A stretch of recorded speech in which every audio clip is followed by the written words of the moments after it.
The winter Arctic is not simply cold. It is a place where warmth no longer exists as a physical reality, only as a memory. At minus 30 degrees Celsius, seawater freezes to steel before it can drain away. Spray turns to ice in midair. A man who falls overboard has less than 2 minutes before his body shuts down, claimed not by drowning, but by cold so absolute it paralyzes the heart itself. And yet, between 1941 and 1945, Allied convoys sailed into this frozen void again and again, deliberately, fully aware of what awaited them.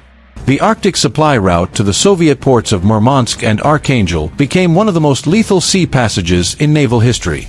When Germany invaded the Soviet Union in June 1941, Britain and the United States found themselves allied with Stalin out of sheer necessity. The Red Army needed tanks, aircraft, ammunition, fuel, everything. Delivering it was the challenge.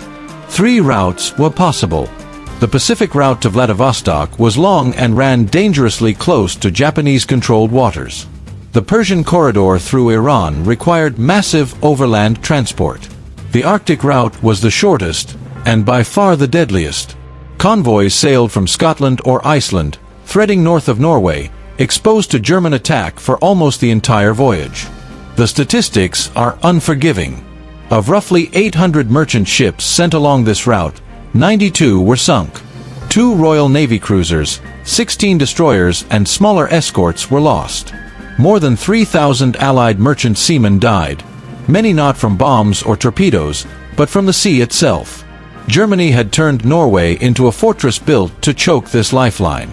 Luftwaffe bombers and torpedo aircraft crowded Norwegian airfields. U-boat flotillas prowled the fjord-carved coastline. Most ominously, the Kriegsmarine held its remaining heavy surface ships, Tirpitz, Scharnhorst, Admiral Hipper, and Lutzow, ready to strike from sheltered anchorages. The threat became so severe that Arctic convoys were suspended during the summer of 1942. Continuous daylight made concealment impossible. That July, Convoy PQ-17 demonstrated the danger in catastrophic fashion. Fearing Tirpitz was at sea, the Admiralty ordered the convoy to scatter. German aircraft and submarines hunted the isolated ships down one by one. 24 merchant vessels were sunk.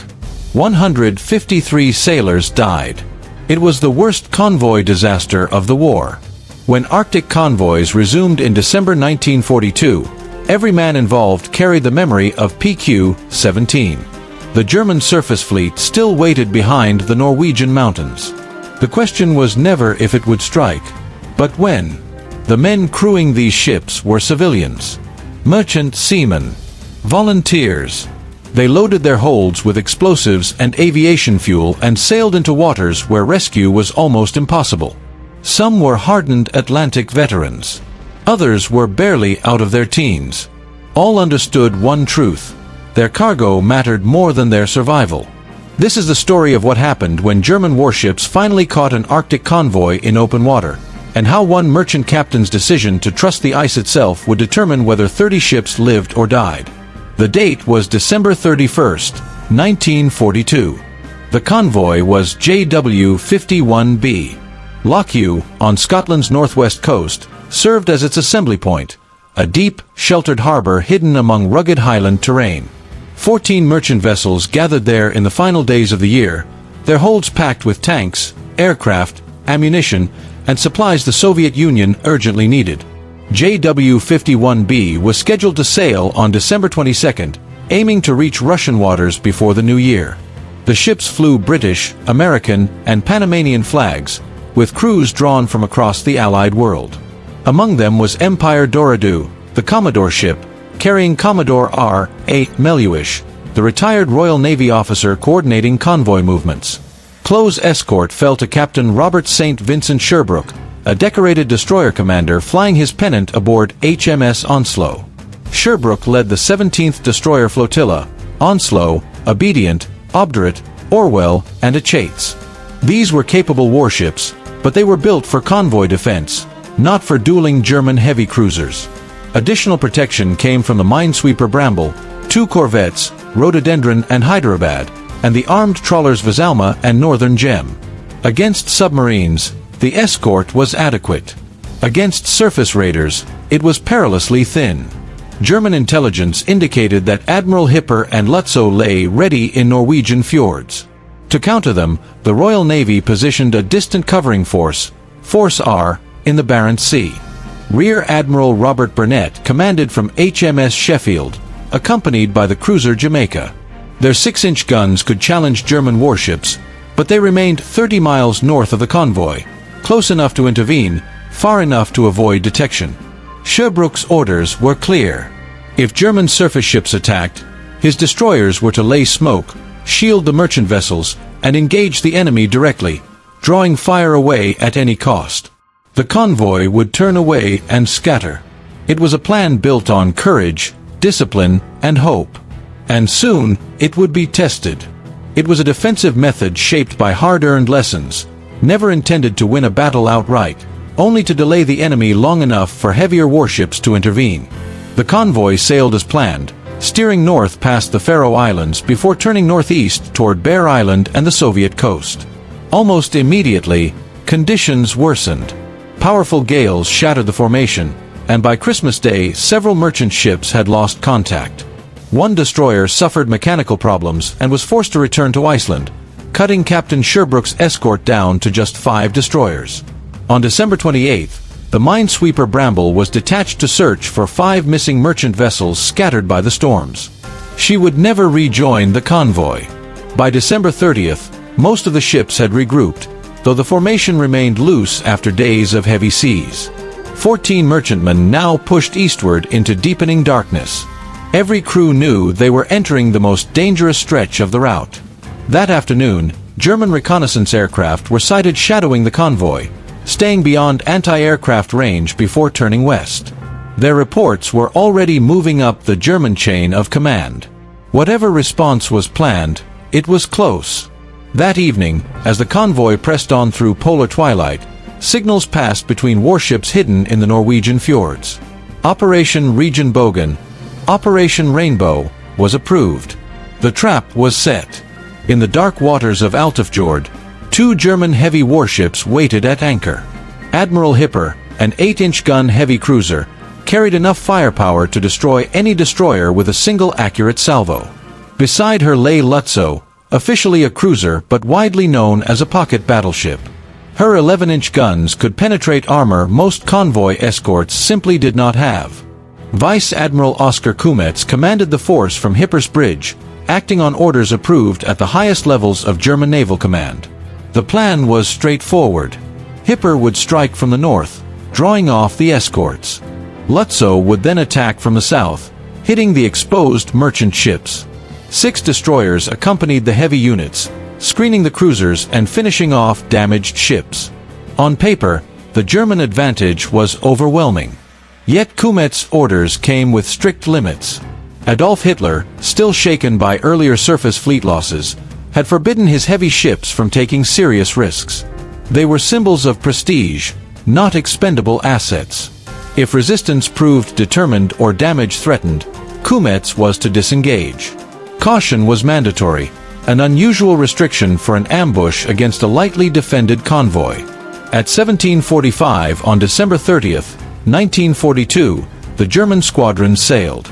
Moving through narrow fjords under cover of darkness, they entered the Barents Sea and turned west to intercept. Luftwaffe reconnaissance fixed the convoy's position. Timing was critical.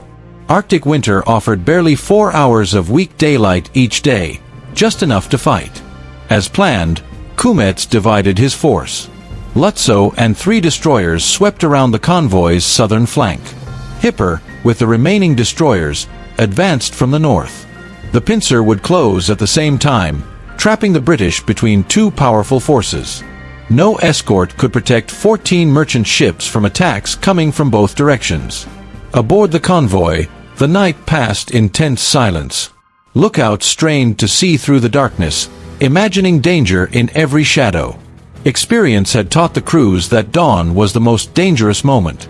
Sherbrooke kept his destroyers spread around the convoy, radar scanning constantly. The equipment was limited, but it was their only early warning.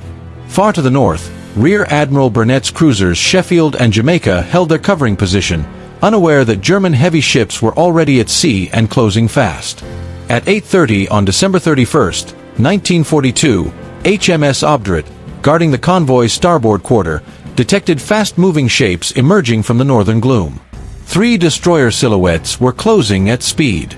The report reached Sherbrooke almost immediately. Onslow and Obedient raced north to investigate. Moments later, Admiral Hipper emerged from the Arctic haze. Her towering structure became visible through the mist.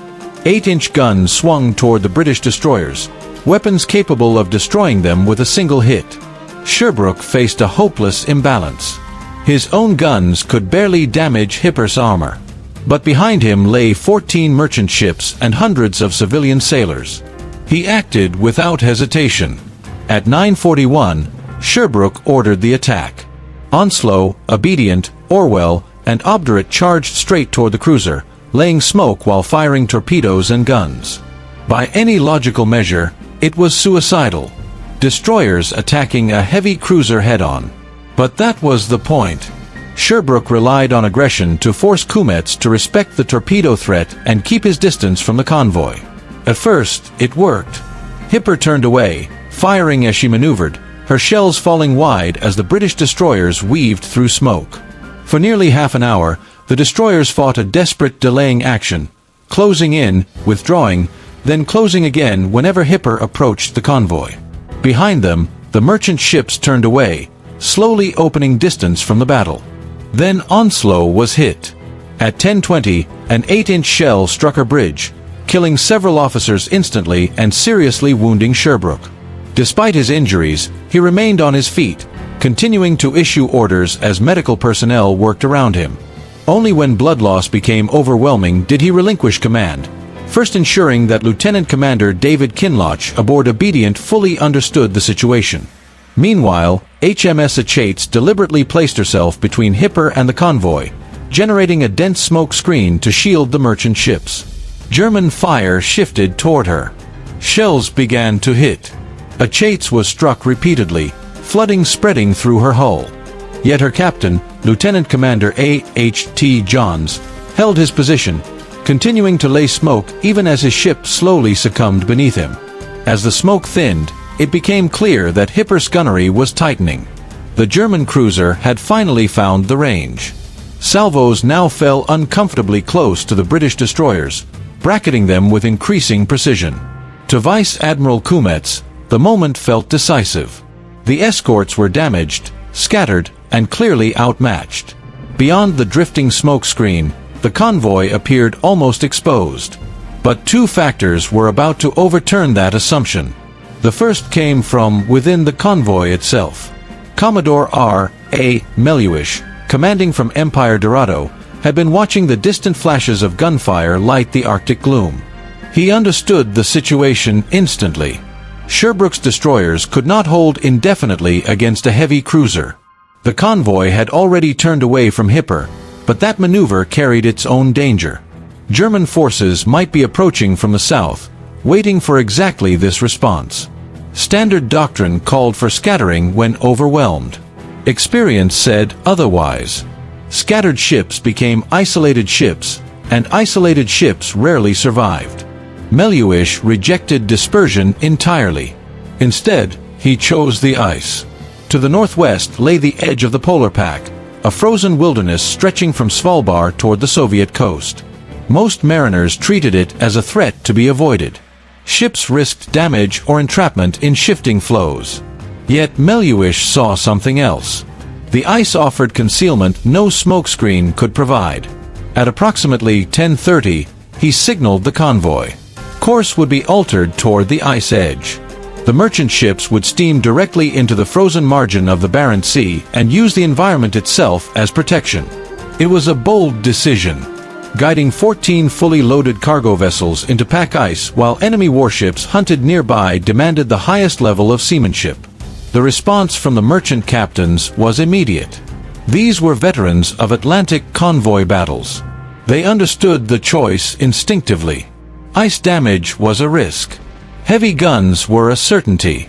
One by one, the ships turned northwest, increasing speed toward the frozen horizon. Pack ice was not a solid wall but a complex boundary. Broken flows, slush, and winding channels extending deep into the frozen mass. Experienced Arctic sailors knew how to work a ship into this maze, using the ice to disrupt radar returns and visual tracking. Gray hulls blended into snow and shadow, fading into the twilight. German planners had not fully accounted for this. Hipper and Lutzow were designed for open-water combat, not ice navigation. Pursuing merchant ships into pack ice risked damaged propellers or worse.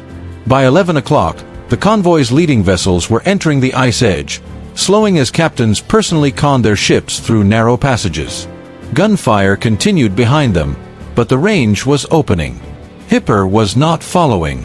Meluish's gamble was paying off. The convoy was disappearing into a frozen labyrinth. Yet the battle to the south was far from over.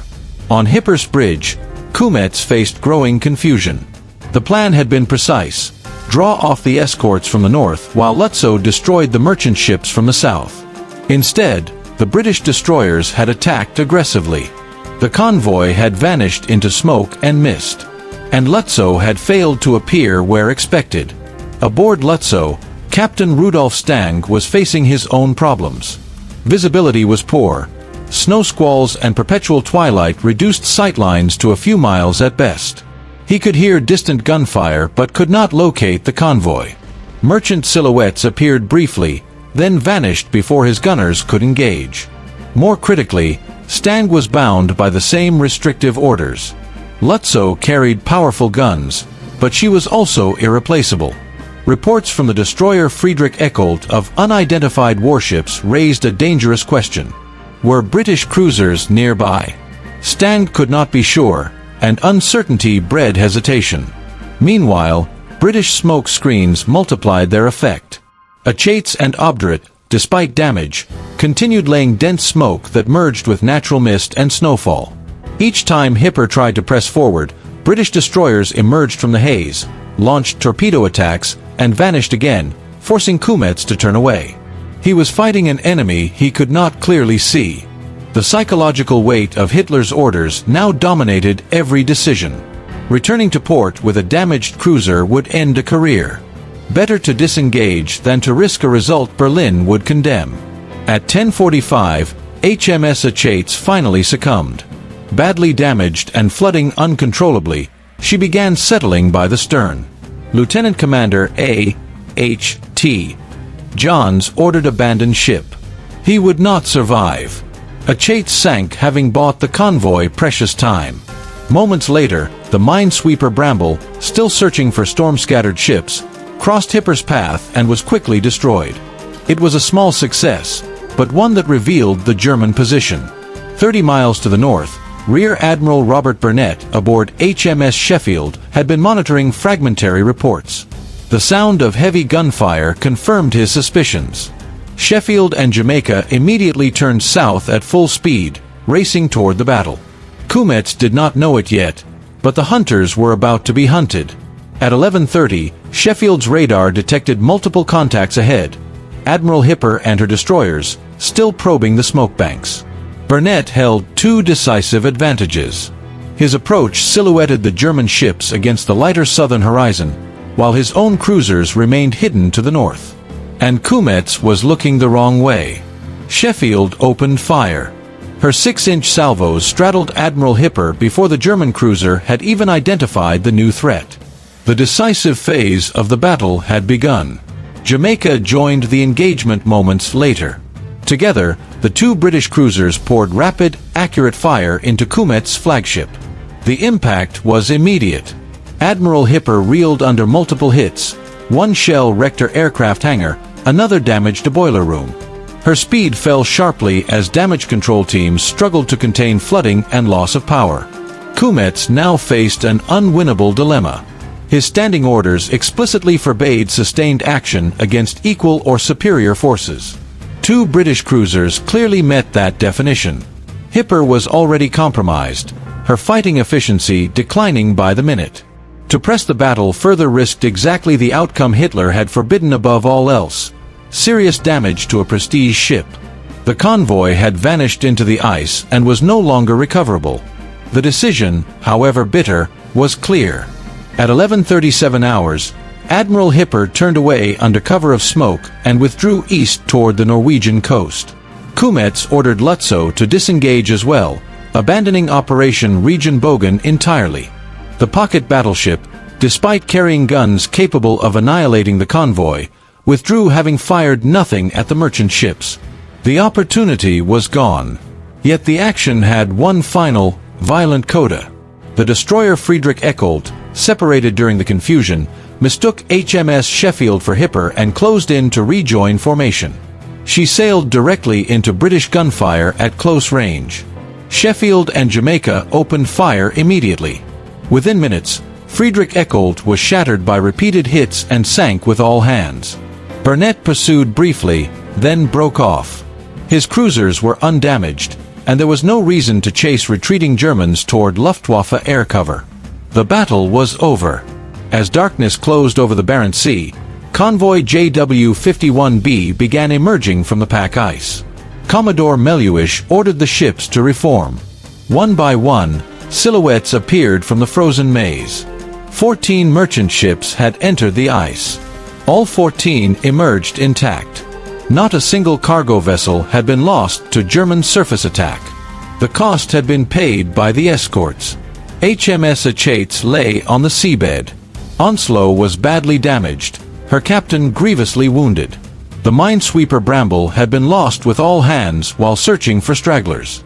Yet measured against the convoy's survival, and the supplies now bound for Russia, the price was one the Admiralty would pay again. On January 3, 1943, JW-51B entered Kola Inlet. Soviet dockworkers began unloading within hours. Tanks, aircraft, vehicles, fuel, and ammunition poured ashore, material that would sustain the Red Army through a critical winter. The convoy's cargo would soon be felt on distant battlefields. The human toll was sobering. British and German sailors alike had died in the freezing sea. Captain Sherbrooke survived his wounds, though he lost an eye. He would be awarded the Victoria Cross for his leadership. The battle's greatest consequences, however, unfolded far from the Arctic. Hitler learned of the failure on New Year's Day. When Grand Admiral Raeder finally delivered the full report, Hitler's reaction was explosive. 2 heavy German warships had failed to destroy a single merchant ship, despite overwhelming advantage. To Hitler, it confirmed his contempt for the surface fleet. On January 6, 1943, Raeder was summoned to Hitler's headquarters and subjected to a blistering denunciation. Hitler demanded the surface fleet be dismantled, its guns repurposed for coastal defense. Rather than carry out the order, Raeder resigned later that month.